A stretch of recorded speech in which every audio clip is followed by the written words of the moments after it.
Cabinet received an update on the framework deal with the United States of America in light of the 30% tariffs against South Africa that are expected to come into effect today, the 7th of August 2025, with the provision that the tariffs will be reviewed as soon as the two countries reach a deal.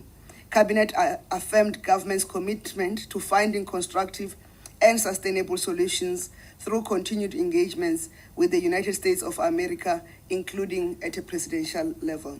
As communicated this morning through the presidency, President Ramaphosa has reached out through a phone call to President Trump yesterday morning as part of bolstering South Africa's negotiation efforts on the trade agreement. Government's efforts remain focused on growing the economy to save and create new jobs, which include intensifying diversification efforts and strengthening which include intensifying diversification efforts and strengthening our global supply chain integration as the country works to expand its export markets to Asia, Europe, the Middle East, and across the African continent to enhance our economic resilience.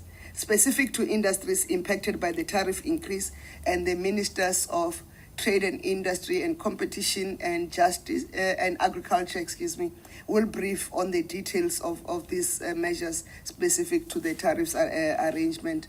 I think by next week, Monday they are confirming. Specific to industries impacted by the tariff increase, government is focusing on demand-side interventions in the impacted industries and targeted interventions to ensure industry stability and safeguarding employment. These interventions include the establishment of an export support desk, which will serve as a direct point of contact for affected companies. Measures to assist companies to absorb the tariff and facilitate long-term resilience and growth strategies to protect jobs and productive capacity in South Africa.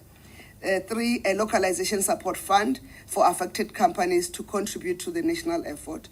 And the export and competitiveness support program, which will include a working capital facility and plant and equipment facility to address short to medium-term needs across all industries. 5th, the working with the Department of Employment and Labor on measures to mitigate potential job losses with the competition using existing instruments within the Department of Labor's entities that can be adjusted to respond to current challenges.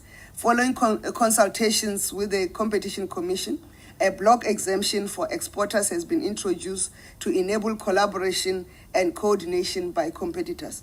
A draft block exemption will be published by end of this week so that the process can be concluded expeditiously. And the information will be found on the Department of Trade, Industry and Competition website.